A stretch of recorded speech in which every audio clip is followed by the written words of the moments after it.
Hi guys, today we are going to be reading Chapter 2 of The Chocolate Touch, written by Skene, Catling. It was Sunday afternoon. The sun was sinking low in the sky, but the air was still quite warm. John was wandering along in the direction of Susan's house, absent-mindedly looking down at the sidewalk, when his eye was suddenly caught by a dully gleaming, silvery gray coin lying right in his path.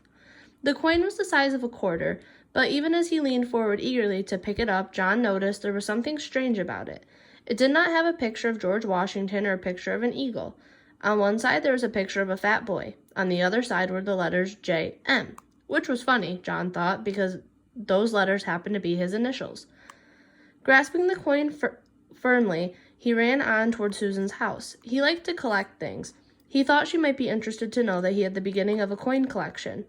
Although he was in the habit of going over to Susan's by the same route once or twice almost every day, this afternoon John found himself turning left where he usually turned right.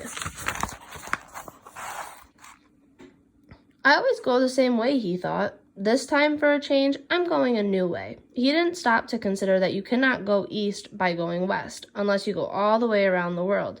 Only 2 blocks along the unfamiliar street, John came to a small corner store. It was a neat red brick building with 2 big show windows. They were full of all sorts of candy. Susan was immediately absolutely forgotten. John pressed his nose against one of the windows. He was imagining the taste of the chocolate-covered almonds and chocolate fudge on the other side of the glass when he noticed a man in a white apron standing behind the counter and beckoning to him. John was surprised. He hadn't expected the store to be open on Sunday. "Don't just stand in the doorway, John," the man called heartily. "Come on in and get some fresh, sweet, creamy chocolate. There's a special sale today." How did the man know his name? John wondered. He couldn't remember ever having seen the store before. The storekeeper saw John hesitate. "The chocolate I use in my kitchen comes direct from the heart of Africa," he said. "I use none but the finest ingredients, and my recipes, well, I bet you've never had chocolates like mine before. Come on in." "Thank you," John replied, walking to the counter. "But you see, the trouble is—" "Well, no money?" the storekeeper asked. "No money whatsoever? What have you got there in your right hand?" John had forgotten the old coin in his hand. "Oh," he said, "this is the part of my coin collection. He added more honestly, "I'm going to save the coin and then get some more to make a collection." "Let me have a look at it," the storekeeper said. He looked briefly at the coin. "Aha!" he exclaimed. "Is it any good?" John asked, his hopes suddenly rising. "Very good," said the storekeeper. "In fact, it's the only kind of money I accept. But I don't suppose that you want to spend it on a whole box. I imagine you'd rather keep this for your coin collection than spend it on chocolate, wouldn't you?" "Oh, no," John said. "Chocolate any day." "Go ahead then, help yourself," the storekeeper said, pointing to a heavily laden show table piled high with large cellophane-wrapped candy boxes, all exactly alike. "You mean I can have one of these?" John asked, his eyes round with surprise. The candy boxes were as big as the ones his father always brought home at Christmas time. "Just help yourself," the storekeeper assured him. That is, unless you think it might be better to ask your mother first."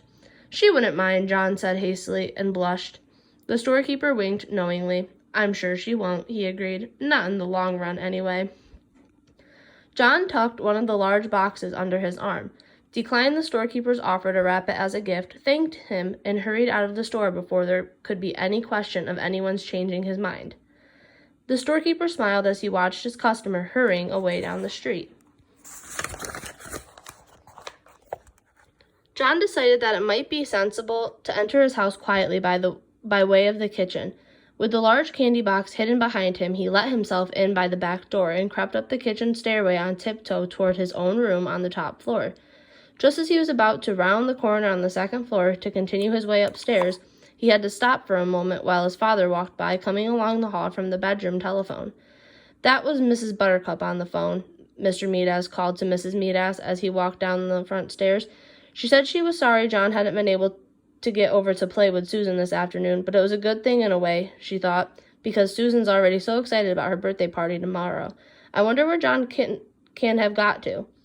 As soon as the second floor was quiet again and John knew there was no danger that his candy box would be seen, He hurried silently up to his bedroom, pushed open the door, and slid the box under the bed. Then he walked heavily down to the living room.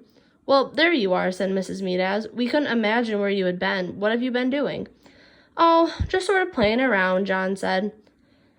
John usually took a long time to put his things away and undress and bathe and get ready for bed, for he thought sleeping was a waste of time, but this evening he started yawning long before his usual bedtime. "Ho-hum, huh, sleepy," John announced. "All right," said Mrs. Meadows, "you'd better be getting to bed. Time for your tonic." John's tonic came in a bottle. It had been prescribed by Dr. Cranium. John had to drink a big spoonful every night to make up for all the vegetables and fruit that he had left on his plate at lunch and dinner. The tonic tasted like soap, mud, glue, ink, and paint. It tasted horrible. Much to Mrs. Meadows' surprise, John ran ahead of her to the dining room cupboard, where the tonic and the tonic spoon were kept. By the time she got there, he had already filled the spoon. Then, without any coaxing, he emptied it into his mouth. "Ugh," John spluttered. "Ugh." "That's a very good boy," Mrs. Meadows said. "Now why can't you be sensible and eat up your nice dinner that way? If you'd only stop eating so much candy, you'd be able to eat your meals properly, and you wouldn't need to take the tonic." Soon, John was scrubbed and in his pajamas and in bed, ready to be tucked in for the night. Mrs. Meadows sat on the bed and stroked his forehead for a moment. Then she leaned forward and kissed his cheek. John, pretending that he was very sleepy, shut his eyes and began breathing deeply. When Mrs. Meadows rejoined Mr. Meadows in the living room, she said, "I've never known John to be so good about going to bed before. He went to sleep in no time." A few seconds after the bedroom door had closed behind his mother, John leaped to the floor, got down on his hands and knees, and felt under the bed for the candy box. He soon had it on the pillow and set to work unfastening it. First, he took off the thin outer sheet of cellophane. Then he lifted off the lid. Then he removed a sheet of cardboard. Then he pulled off a square of heavy tinfoil. Then he took out a layer of shredded paper.